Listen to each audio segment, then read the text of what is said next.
'Cause I am searching, don't need to look outside myself to know that I am whole.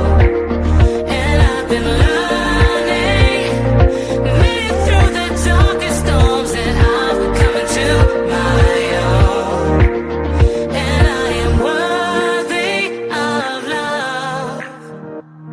I can learn to love myself just because. Hello, friends, and welcome. Happy Monday. Happy Monday. It's Monday. It's Monday, Day the first yes. Monday of the year. Day 5. Day 5 of 2026. Let's go. Welcome, guys. This is episode 1 of season 3 of Real Talk with yours truly, Emma G. And this season is coming with a whole new flavor because, as you may have noticed, the episode or the theme of this series is high key living. And why high key living? Because my co-host this season is the one, the only Dinah Simpson. How are you doing, babe? I'm good. It's so good to be here It's with really you in person. Yes. I'm so happy. Yeah. So before we kick off and introduce our incredible guests for today, can you kind of give people an overview about who you are and what your deal is? What is high key living? Okay. So I'm Dinah. It's nice to see everybody here. Thank you, Emma. I'm so excited to be on this journey. So my, I guess I would say I am a spiritual guide, if you will. I work in the wellness space and I help people find calm and clarity through their days, kind of calming the busy minds, which we have a lot of here in this part of the world in Washington, D.C. Yes. And so I came from that area, high stress job, working in corporate America, working in finance. And I quickly found that I experienced burnout, which a lot of us do. And these tools that I now teach others were like everything to me. So I teach meditation, I do some sound bowls, I work with sound therapy, I do Reiki. And so the high key comes from Reiki, which is a Japanese modality working with energy. So it's high energy and it's a high energy living kind of concept. So, you know, doing all the good things that make us feel good, like movement, good food, meditation, expressing ourselves through music. So I think this is a great partnership. Yeah, no, I'm excited. And I think this is particularly exciting because obviously I always joke about energy. Yes. Just saying. And I, the fact that we are able to facilitate these conversations for the next 3 months with phenomenal humans is going to be really exciting. And for those of you who don't know me, of course, my name is Emma G. I'm a singer, songwriter, empowerment through songwriting and singing coach and author, best-selling author. Yes. Exciting. And I love that you talked about movement as a way of like really facilitating energy, because our guests today obviously are two, I'm going to call them movement specialists in 2 very different ways. Yes, so different. So we have Laurent Amzallag, who is a fitness instructor. He is like an all-around health guru. You've seen him on all the TV shows, all of the breakfast shows, all of the news shows. And then we've got, on the other hand, Douglas Bird, who is an aerobatic astronaut. Pilot. Yes. I mean, I feel like astronaut. You Could be be. an astronaut. Could be. You take us to the heavens. No. So Laurent and Douglas, welcome. It's so good to have you both here. I did a crappy job of introducing you, so please, Laurent, talk to us. Tell us who you are. Tell us about your. What did you want to be when you were 5 years old? And if you were a dinosaur, what would your dinosaur name be? Oh my God! I have never ever been asked that question. What dinosaur? I'd be a Laurent. It would be the nice kind of dinosaur that would help people in the fields and make them do some burpees and things like that. That's probably what kind of dinosaur I would be. But yeah, like Dinah, I'm in the fitness space as well. And my whole life is about motivating and inspiring people to live a healthy life, right? Everything I do is basically show people, hey, You don't have to spend hours in the gym. You don't have to eat twigs to be healthy. Just like, it starts with one simple little thing that snowballs into bigger changes, right? It's creating those habits one at a time that makes you a healthier person. And that came from my own experience. As you know, Emma, you and I did a TED talk together, and my whole talk was about that. I was always a very energetic kid, and I go from that state of being an energetic kid to being in a hospital bed with a 50-50 chance of survival. And what saved me was movement, just moving my body. And that's basically, I was a very, you tell me what I wanted to do when I was 5 years old. I was a very young child when this happened to me. And from that moment on, I think that seed was already planted in my mind, why I wanted to do in my life, which was to show people, hey, all you got to do is move your body, right? And that's what's going to save you. That's what's going to make you feel better. So that's my life, in a 30-second kind of, infomercial, Setting the bar high. Setting the bar high. I love that. There's more, it's one of those, And we're going to dive in. I'm so excited. So, Douglas, tell us about you. What did you want to be when you were 5 years old, and what would your dinosaur be? Well, when I was 5, all I wanted to do was fly. That's all that I've ever wanted to do. Oh, wow. All I've ever wanted to do. Yeah, so my name is Doug Bird. I'm the founder of Bird Inspiration Air Shows, and I am an aerobatic pilot. And for those who are unfortunate enough not to know, aerobatics is somewhat of an exotic type of flying. It's not flying straight and level. I fly upside down a lot. If I'm at my happiest, I'm flying upside down and I'm pulling a lot of G. There's this term called gentleman's aerobatics, and I'm not too interested in gentleman's aerobatics. That's when you're, calm loops, big, slow aileron rolls, and I'm not interested in the gentleman aerobatics. I want to yank, crank, and bank, and really carve it up in the air. And that's what I do. So I'm an aerobatic pilot, and we use aviation and aerobatics in particular as a tool to reach the young folks. There's a lot of negativity in the world, and that negativity is put on a tremendous pedestal, and it's somewhat of, in my opinion, somewhat of a social cancer. So I kind of see my organization as a response of an aggressive response to this social cancer that's being pumped through everybody's veins. So yeah, we use aviation as a tool to excite the young folks and inspire them and motivate them to and dare them to dream big. I had astronomical dreams when I was growing up, and no matter what anyone ever said to me, nothing ever deterred me from my pursuits and my dreams and everything. And I was fortunate to get my pilot's license at 17 years old. I started flight training at 16, and so no joke. I'm here. I'm here to work, and I love flying. Need more acro. That's one of my phrases. And anytime that there's work, I'm here for it. Let's get it. I love that. I love that. Yeah. What are you Question? thinking about? Okay. I'm waiting for her to It's cool that you talk about the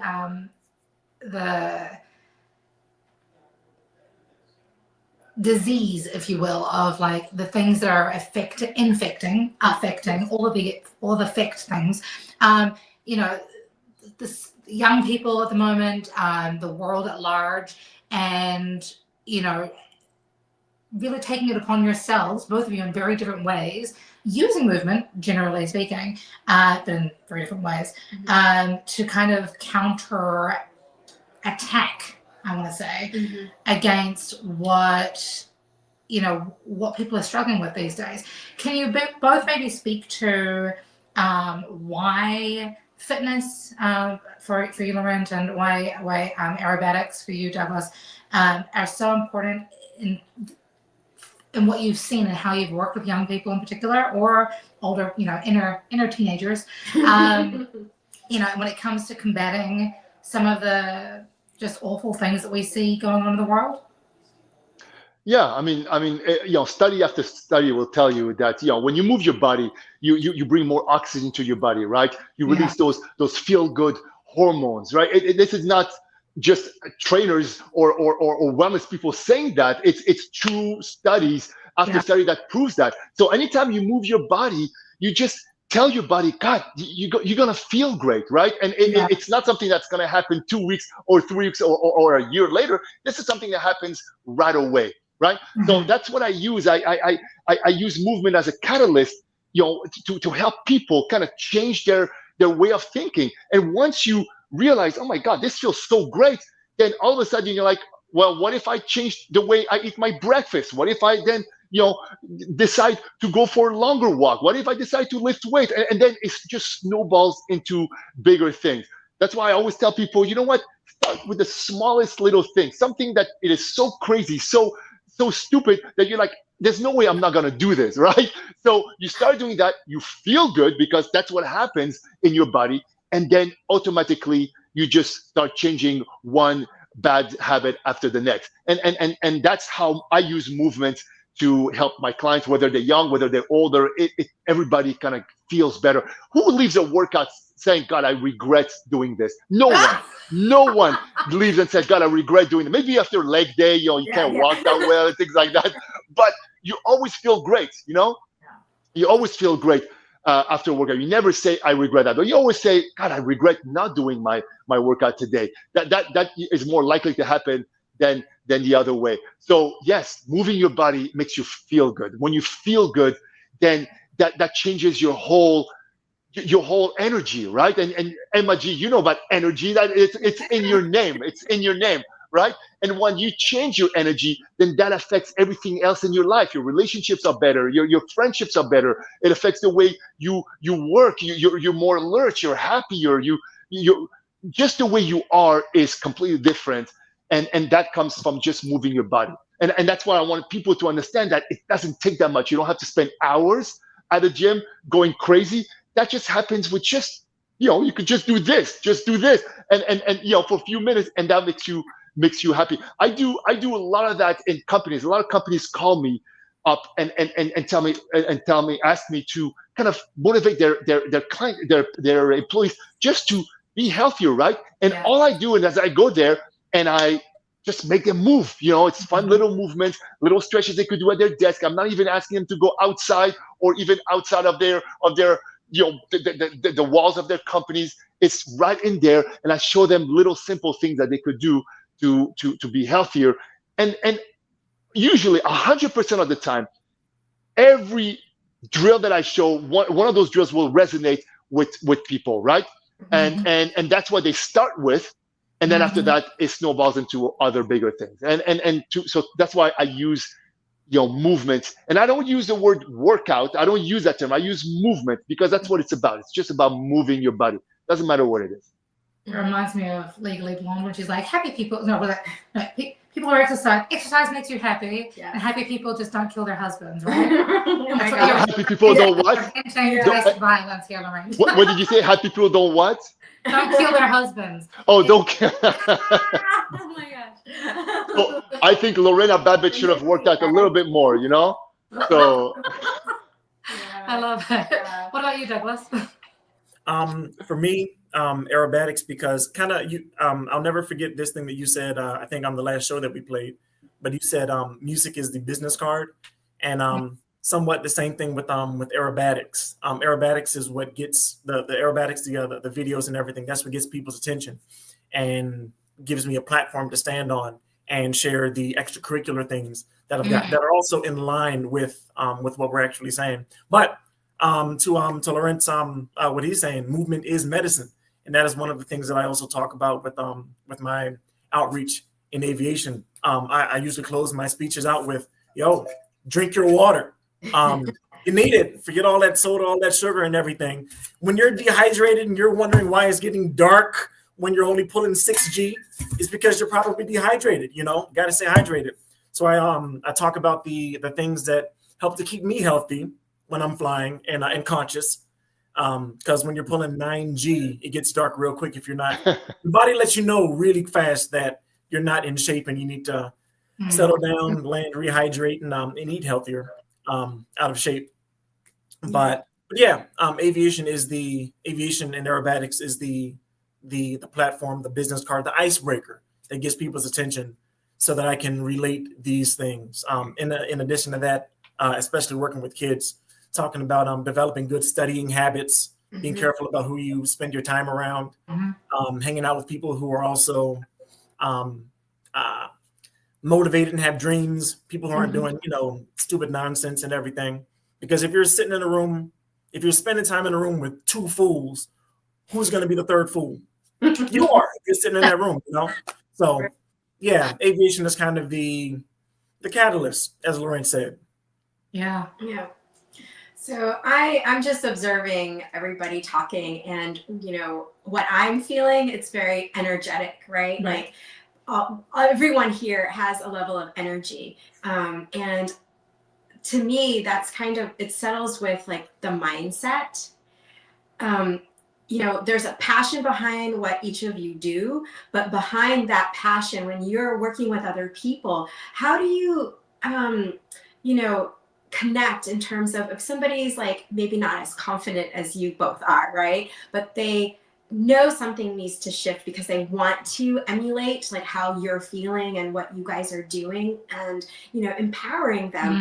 What would you say that you can boost somebody's energy but also change their mindset? Like what would you advise like some of the young people you work with, or just like people in the corporate space who feel a little bit stuck?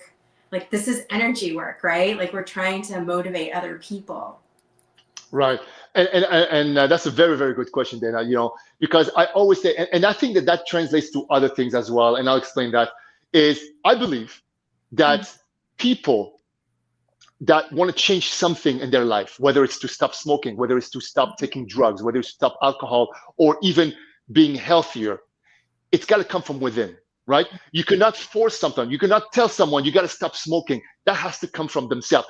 And each person has to hit their rock bottom, right? Whatever it is to them. Your rock bottom is going to be different than somebody else's. But when somebody realizes that, man, I don't have the energy anymore to spend time with my kids, or I want to be there to walk my daughter when she gets married, for example. They hit a point where they're like, something has to be done. I got to change my habits, right? So when I get someone that comes to me and tells me, Laurent, I'm ready to do something, I understand at that point where that person is, right? And if I feel that that person has already done and already reached that rock bottom, I know that's going to be much easier to help that person, and they're going to absorb a lot more because they're at that point right now where they're like, I'll do whatever it takes because I'm there right now, versus somebody that says, oh, I'm here because my wife is telling me that I got to lose 15 pounds and what do I have to do, right? So usually those kind of people, like, and I've seen it many times in my career, they'll do it for a little while and then they'll fall off the wagon. The people that I see that stick with it are people that reach the point where they're like, I can't go back there anymore. It's not good for me. I'm not going to be there in 5 years if I continue this way. I'm not the best version of myself for me, my family, my kids, my whoever, and I got to make a change. When you get that person at that moment, it is so much easier to show them the way to get to the point where they want to be, because now their minds are open and they're more apt to getting the information that you're about to deliver. Yeah. Yeah, That's thank cool. you. Douglas? That's a tough question. Can you ask it again? So I'm just trying to get a little bit of clarity around the mindset, right? Like that's when you're working with somebody who is trying to just kind of change their habits. How do you walk them through that, and how do you get them to make this new habit in their life? So for me, it's kind of there's a few pillars to the idea. First of all, whenever I'm working with anyone, whether I'm teaching music or working aviation, I make sure that they are aware that they're in a safe space, as in they're safe to be vulnerable. I'm not going to laugh at them. I'm gonna laugh, but I'm not going to laugh at them. I'm not going to attackingly laugh at them. If laughter is happening, we're laughing together. And if anything's never not okay, tell me. You are safe to tell me that what I just laughed about wasn't okay, So first of all, that baseline of safety is needed. And after that, but also on the other side of things, as Laurent said, that rock bottom aspect. When someone hits rock bottom, in my mind, that's when that dog is exposed. That gritty fight or flight element is present. And we aren't here, even though I'm a pilot, we're not here for no flight. We're here for the daggone fight, you know? Right. And I embrace that. And I'm a bit, I don't want to say aggressive, but I'm a bit graphic with people that I work with sometimes. But it's sometimes it's a bloodbath of a fight, and you got to let that dog out and be ready to embrace and attack that fight. And I try to be expressive of that, and sharing my own story. And sometimes I'm like, yo, let's get some push-ups in. I'm a sucker for a random workout. I can't help it sometimes. But I love it, you know. Just out of nowhere, let's knock out 20 or however many you can do. Let's go. Don't tell me that, man. Got the blues in my voice. Don't tell me that, man. Perfect. I'm in. No, I'm not. There we This is great. This is great. So Is he doing on one arm? Is he doing one arm? Is he? I think I'm not, no. I'm doing both arms. But man, There he is. I love that. You see, Awesome. you just kind of go in and then just move. It brings more oxygen to your brain. I just feel like so much more energized right now just doing 10 push-ups. that's absolutely. amazing. That's I'm amazing. here for it, and I am seriously a sucker for it. You know, so yeah, that's I forget what I was talking about, but No, you're good. So this is the thing I love about both of you, because you don't just talk the talk, you both walk the walk. To your point, Douglas, you talked about like the fight, flight, scenario, fight, flight, and freeze. And, as I don't know if you guys are aware of this, I actually teach de-escalation and stress management workshops with journalists and NGO workers who are about to go and report or work in hostile environments. And I talk a lot about the breathing side of things, but fight, flight, and freeze. Did you know that one of the ways that freeze shows up for a lot of people is overthinking, and exercise, breath work. They all have a great way of contributing to overcoming to that fight against fright or freeze. Flight or freeze? Yeah. So that makes me really happy. But the other part of it for me that's quite exciting is the fact that you kind of talked a little bit about you just seem really enigmatic and joyful about the work that you do. And that to me underpins a lot of what I think most coaches and entrepreneurs and I want to say like motivational speakers kind of lack. They're there because they're like, I want to empower the world, but there's no joy behind it. Where does your joy come from? man, Oh. that is a I'm sorry. Back. No, you're here. We got you. Where does your joy come from? I don't know how to answer that. It's like a phone joyful. Yes. It's in his. it's there. Yeah. It's present.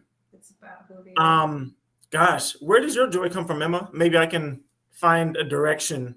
So I think my joy originated because I realized at a very early age that for me personally, we have two, we're always, it's the wolf I feed mindset. And I don't know if you've heard my song, The Wolf I Feed, but the whole thing is like you have a choice at all points in life to either feed the wolf of misery, despair, bigotry, anger, jealousy, whatever, or you have the option to feed the wolf of love and compassion and empathy and joy and happiness and hope. It's like Pandora's box.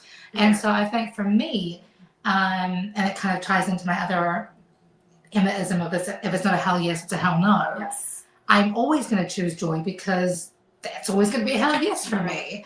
It feels good in the body too, right? Like when you talk about movement, when you do certain things, it just makes you feel like good about yourself, good about other people. It makes you feel more grounded. Yeah, for sure. for sure. And I agree with that. I mean, could you guys see me, because I think the screen Yes. has changed. I think We got you. okay. Now we can. Yes. Yeah. So I mean, I will reiterate on what you guys were talking about. But for me, the real joy is when I see someone, especially if I'm working with someone, if I see somebody change, if I see somebody's mindset change, Yeah. if I see somebody kind of realizing, oh my God, I feel much better now than I ever did before, I get a lot of joy out of that. I get a lot of joy out of that. When I go, and I go to a company and I have 1,000 people over there, just kind of listening and realizing, and I see that in their eyes. I see that in their eyes all the time. Oh my God, I could do this. That's not what I thought what fitness was. Because I think a lot of people think that in order to be fit, you got to do all those crazy things, and they've been selling that throughout the years with all those CrossFit and all those crazy and even the names Insanity, P90X, like they put in those words that are so scary, that people are like, oh my God, that I can't do that, right?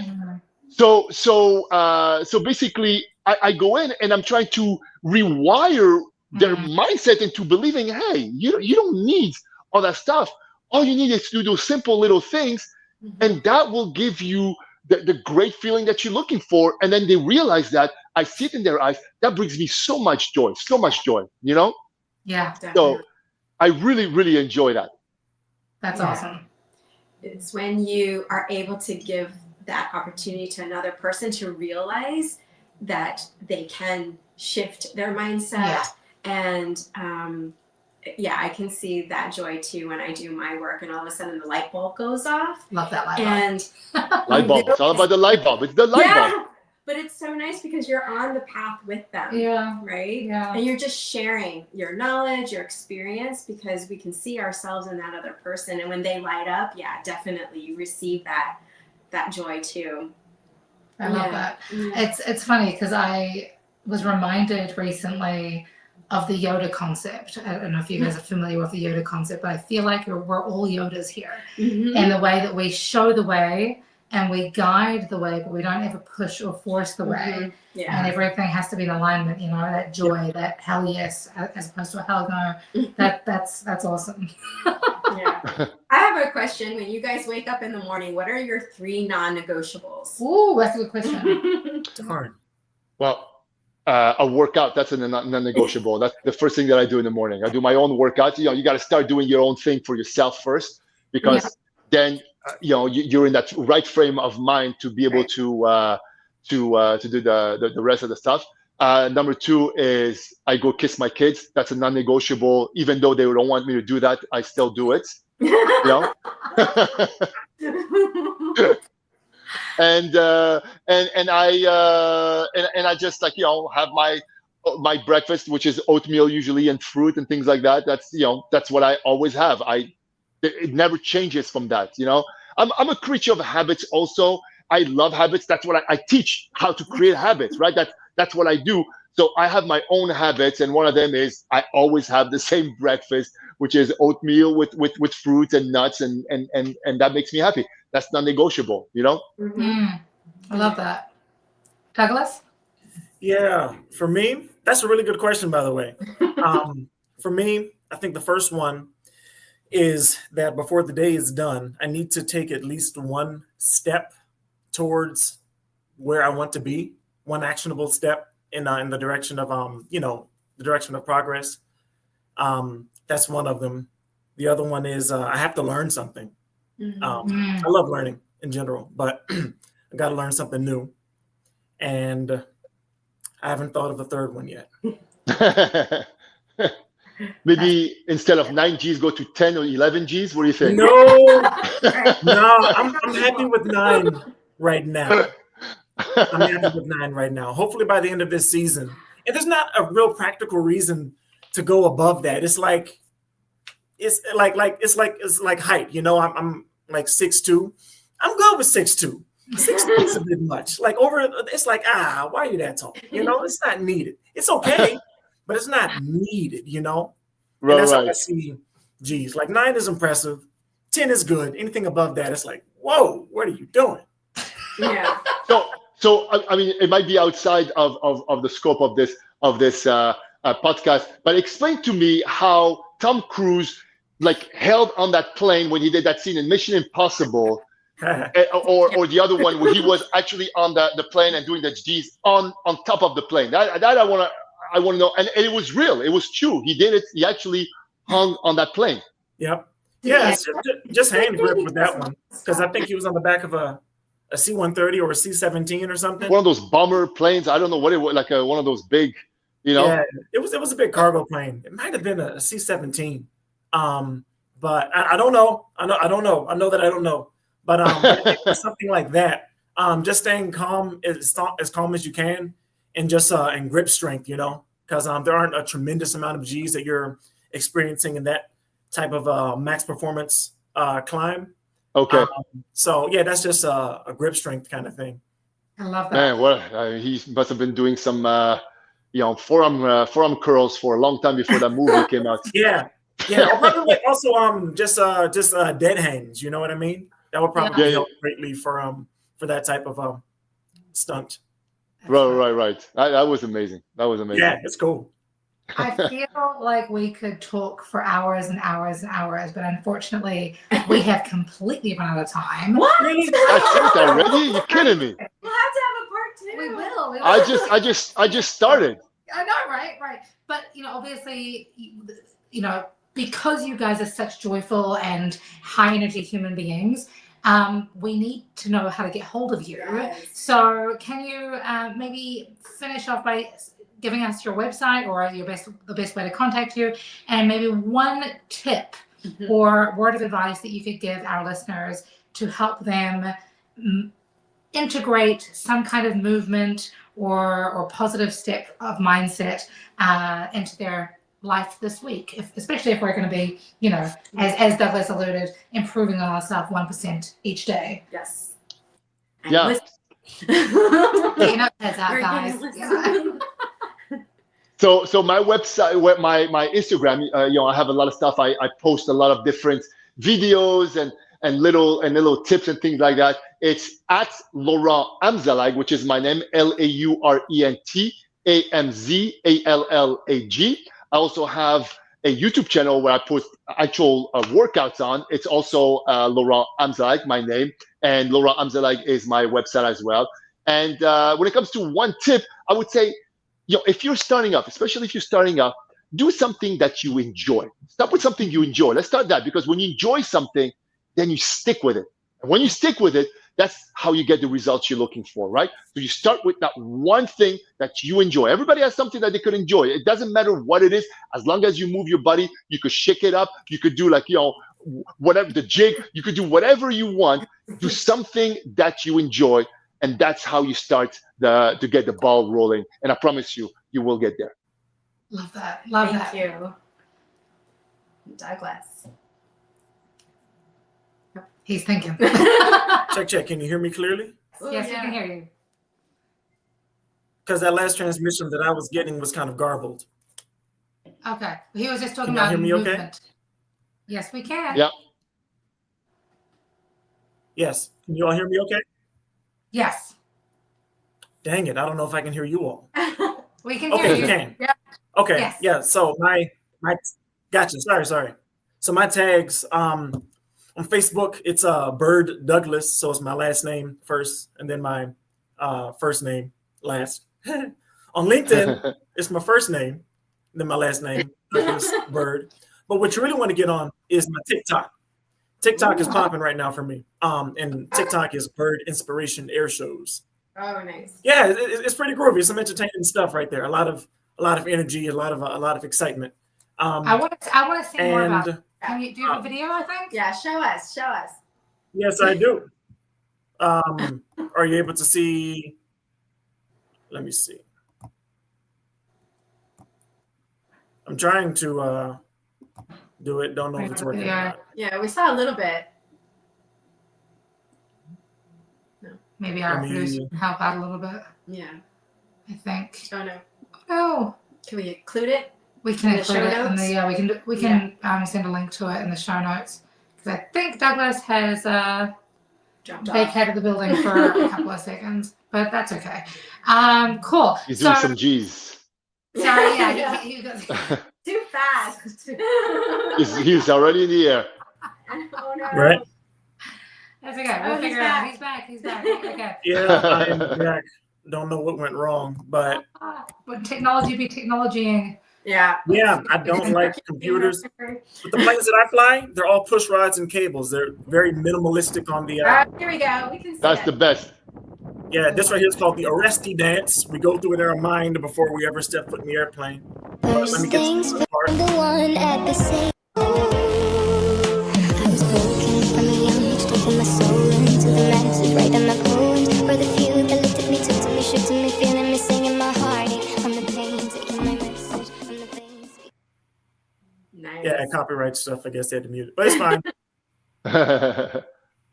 Oh my gosh. Oh my goodness. Well, I have to join you one of these days, Doug, in the plane. Yes. You know. Listen, I'm always looking for an excuse to go and fly some acro. We should do a podcast here. Yeah. Live from the coast. You can see you can see my veins bulging and you know, from my heart pumping extra hard to keep the blood up in my brain. It's Yes. gnarly stuff. That there's a So 4-point important. roll, very precise.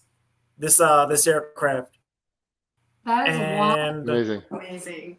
yeah, I'm gonna just pause it right there. But yeah, the 3 tips that I would say, 3 or so tips that I would give is be intentional about what it is that you're setting out to do. Don't let it happen by accident. You have to go and attack it. For me, everything. Oh man, looks like everyone's frozen. Nope, I got you. I'm gonna keep talking because I don't know if it has frozen or not. You're good. Okay. You have to be intentional. So you have to stay after it. Don't let it happen by accident. I would encourage a positive internal voice saying, you know, you can do it. I promise you can do it. If you stick at it, you stay flexible, you keep learning, you can make it happen. But it won't happen by accident. You have to be intentional about it and dare to make it happen. Plenty of people quit and fall off before they even get started, you know? And it's literally like erosion with water. Just one pass of a stream of water isn't going to do anything, but it's that constant pass, that constant stream that digs out the trench. And once you have that trench, you have a groove. And once you're in that groove, it's hard to get out of that groove. And before you know it, you got a Grand Canyon. And it's hard to get out of that Grand Canyon, you know, but you want that Grand Canyon of success and productivity, but it doesn't happen by accident. It happens by being intentional, staying after it, continuing that stream, that flow, and making it happen. And lastly, surround yourself with people who have already done it, because the only way to get into aerobatics in particular, you have to know another aerobatic pilot.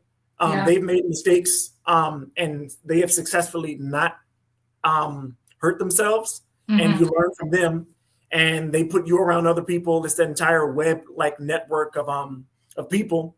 But yeah, surround yourself with people who are where you want to be, and dare to make it happen.